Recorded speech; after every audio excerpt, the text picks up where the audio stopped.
you're probably fasting the wrong way, and you're missing out on 33% more fat burn because of it. This one tweak can skyrocket results, and it's backed up by hard science, not hype. I'll break it all down, and I'll show you exactly how to do it step by step. If you've plateaued or you just want to burn fat faster, this will change your entire approach. You see, most people fast to burn fat, but here's what they get wrong. They stop eating, and they also stop moving. They treat fasting as an excuse to conserve energy, sit on the couch, and just wait for the fat to melt off. But the truth is, your body only starts tapping into fat stores when insulin drops and your muscles send signals to do so. So when you combine fasting with movement, especially the right type of fasted exercise, which I'll break down for you, something incredible happens. You turn on a switch called AMPK. I want you to think of this switch as your cellular fat burning switch. Without that, fasting is like owning a Ferrari, but never turning the key and starting the ignition. And this one study has shocked scientists all across the world. In this landmark study published in the Journal of Clinical Endocrinology and Metabolism, researchers compared two groups. Group 1 exercised after breakfast, after they broke their fast. Group 2 exercised before they broke their fast. In other words, before breakfast, while they were in a fasted state. The results?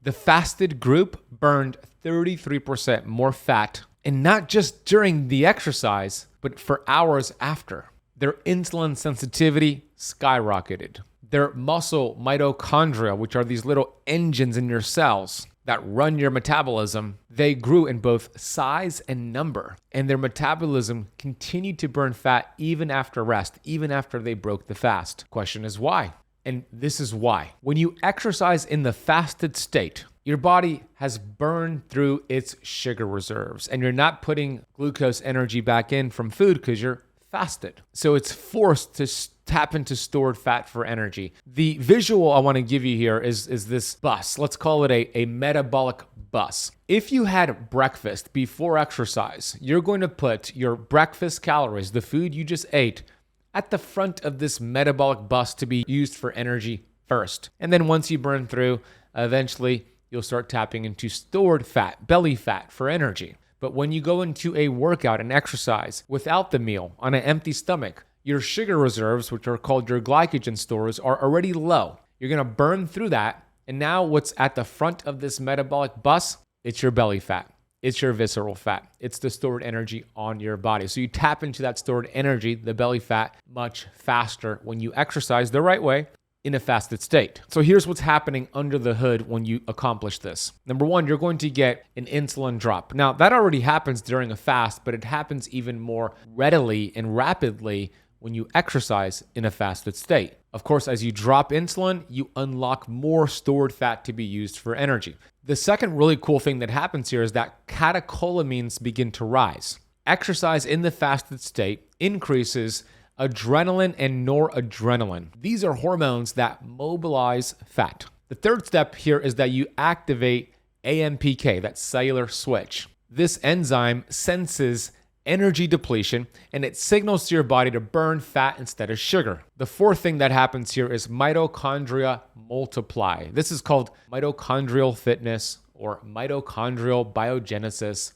Essentially, it's the creation of new mitochondria. You see, fasted workouts boost mitochondrial biogenesis. These energy factories begin to multiply. What does that mean? That means your cells are producing more energy, which actually helps you burn more fat. And the fifth thing is that you enhance a process called autophagy. You not only burn fat here, but you're cleaning out damaged cells, proteins, and mitochondria, improving metabolic health long term. It's like activating Pac-Man to seek out damaged cells and mitochondria and eat them for energy and allow them to burn fat and produce more energy more efficiently. This combination is like a metabolic symphony. Fasting sets the stage, and the right movement conducts the orchestra. So when's the perfect time? And what are the best exercises to do while fasting? It's going to be early morning, right after you wake up, before your first meal. You see, at this point, you've slept overnight. Let's say your dinner was at 7 p.m. You have those few hours of fasting before bed. You go to bed, and every hour you're depleting those sugar reserves. You're dropping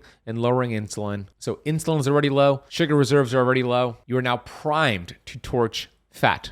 Now, the exercise duration, there's kind of like a Goldilocks zone here. You don't want to do too much, too high intensity, and you don't want to do too little. So I would start out, if you're new to this protocol here, by simply going for a 30 to, if you can, 60-minute walk in the morning on an empty stomach. This is also going to be the better option for women who don't necessarily want to do a high intensity workout on an empty stomach first thing in the morning. Now, for you guys, you could actually do high intensity exercise. You could do some sprints. You could do some HIIT training. You could do some strength training. 20 to 30 minutes if you're doing a strength training workout, that will suffice. Now, the type of exercises that I would recommend are going to be walking or zone 2 cardio. That's for beginners and for women, especially cycling women. And then for men and more advanced individuals, resistance training, sprinting, or HIIT workouts. Now, you might be wondering, what can I take before my fasted workout? Is there anything that will break a fast? Is there anything that will enhance my results here? The answer is yes and yes. Okay, here's what I would recommend you have before that morning cardio or workout. A cup of high quality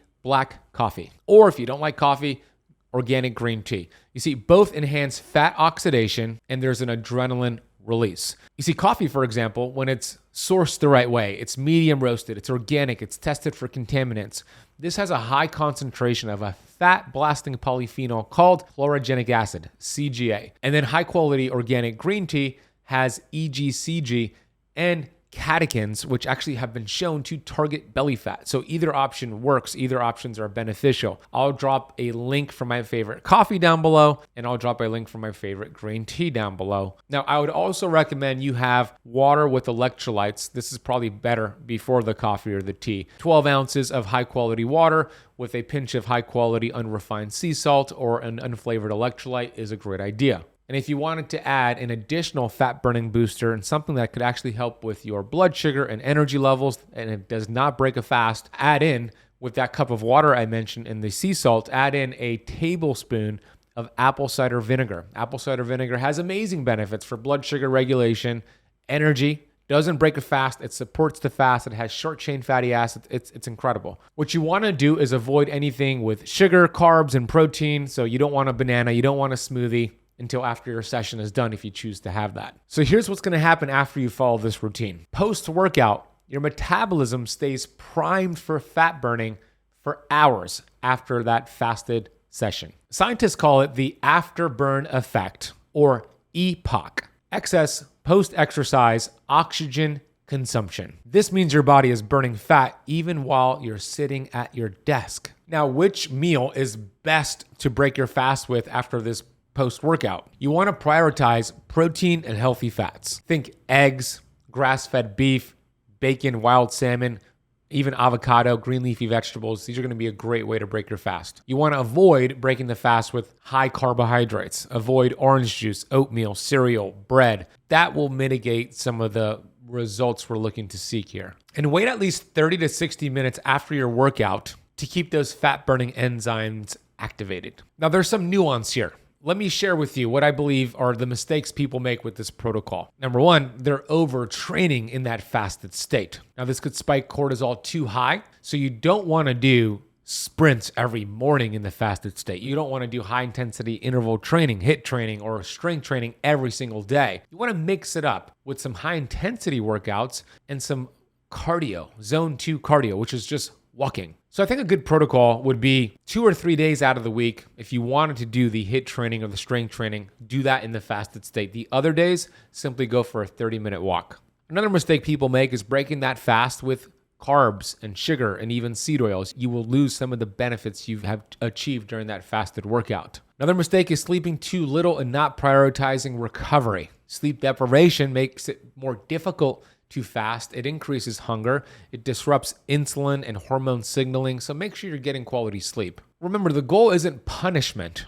It's precision. So let me give you a 3-day fasted exercise reset protocol. Here's a simple plan to start what you just learned. Days 1, 2, and 3, follow this protocol. You're going to fast overnight for 14 to 16 hours. So if you're done eating at 8 p.m., you should wait until at least 10 a.m. to break the fast. And right before that, you're going to do your 30-minute walk or light resistance training before breakfast. Third step is you're going to break your fast with mostly protein and fat, minimal carbohydrates, And step number 4, stay hydrated throughout the day and always get your gratitude, which lowers cortisol, stress, and inflammation. By day 3 of doing this simple protocol, you'll notice better focus, more stable energy, and of course, a smaller waistline. Now I'm going to get to the top questions you submitted on this topic right here. Before I do, I want to give you another protocol to add to this protocol after you've mastered this to help you continue to get results. This is called my Keto Egg Fast Protocol, and I built it all out on a free PDF. If you've tried everything to try to lose those last 10 pounds and nothing has worked, stop what you're doing. This simple egg-based protocol has helped thousands of my clients torch fat, cut cravings, and drop up to 10 pounds in just 7 days. No starvation, no tracking, no BS. It works by hacking your metabolism using eggs, healthy fats, and strategic intermittent fasting to put your body in a deep fat-burning state. This is metabolic warfare, and it's free. Click the first link in the description box below for those watching on YouTube, or scan the QR code on the screen to download your free guide right now. You're just 7 days away from seeing real change in the mirror. Go get your free guide. Now let's get to your questions. What if I feel dizzy or lightheaded during a fasted workout? Should I stop or should I modify it? I would modify it. I wouldn't do a high intensity workout if you're feeling dizzy. I would just go for a walk. And if you're still experiencing dizziness or lightheadedness, it's because you're not hydrating enough. You want to increase those electrolytes, increase your minerals, and have that before you go for that walk. That should fix any issues here. Is it okay to drink pre-workout or branched chain amino acids before fasted exercise, or does that break a fast? Well, it kind of depends. If you're doing a high intensity strength training workout, I would definitely recommend essential amino acids. Not necessarily a pre-workout, because some of them contain ingredients that are artificial and excess caffeine. And in general, I'm just not a big fan of pre-workouts. Coffee is fine, but pre-workouts, not fine. But a high quality essential amino acid, totally fine if you're doing strength training or high intensity training. Can I still get muscle gains while working out in a fasted state, or will I lose lean mass? Ooh, the body's very smart. You will not lose lean mass. You could actually build muscle mass as long as you're getting enough protein during your eating window. Consider this, when you're in a fasted state, your metabolism is smart, your body's smart. It raises human growth hormone to preserve lean muscle mass. So you could follow this protocol and actually build lean muscle mass, which is a great idea for both men and women. Can I combine cold exposure or sauna with fasted exercise for even better results? Yes, you can, but I wouldn't do it all at once. I would first master the fasted exercise, do that for a week, then add in either cold exposure, like a cold plunge, a cold shower, or sauna, not both at the same time, and build your tolerance up to both either sauna or cold plunge. Don't throw it all in at once. It could be too much stress for your body to handle. And this is always different for women versus men. Men could get away with adding more cold plunge and sauna. Women need to be a little bit more delicate, especially if you have a menstrual cycle. So you always want to pay attention to how you feel the rest of the day and track things like your sleep, resting, heart rate, and HRV to see if you're doing too much stress to your body or if you're adapting well to the stress. How can I tell if my cortisol is too high from fasting or fasted workouts, and what signs should I look for? Yeah, pay attention to how you feel the rest of the day. I kind of just said that, but you should feel more energized. You should have a good mood throughout the rest of the day. You should get good sleep. If you feel more depleted the rest of the day, if your sleep is not great that night, you're probably doing too much. You might want to cut the time frame of your fasted workout. Instead of doing high intensity, go for a light 15 to 30 minute walk and build your way up to that stress tolerance. That's the protocol. Follow it and get those amazing results. And I just published another video that is really important to watch after this lesson. It's about 7 strange signs your fasting is working, even if you feel like it's not. You're gonna wanna watch this video. Here's a clip from that lesson. Click the video on the screen and I'll see you in that next video. Number 1, the scale goes up. Most people fast expecting the scale to plummet. So when it jumps 2 to 5 pounds, they panic. But here's the kicker. Weight gain can actually be a sign your fast is working. See, your body stores what's called glycogen. This is stored sugar in your liver and in your muscle cells. Each gram of glycogen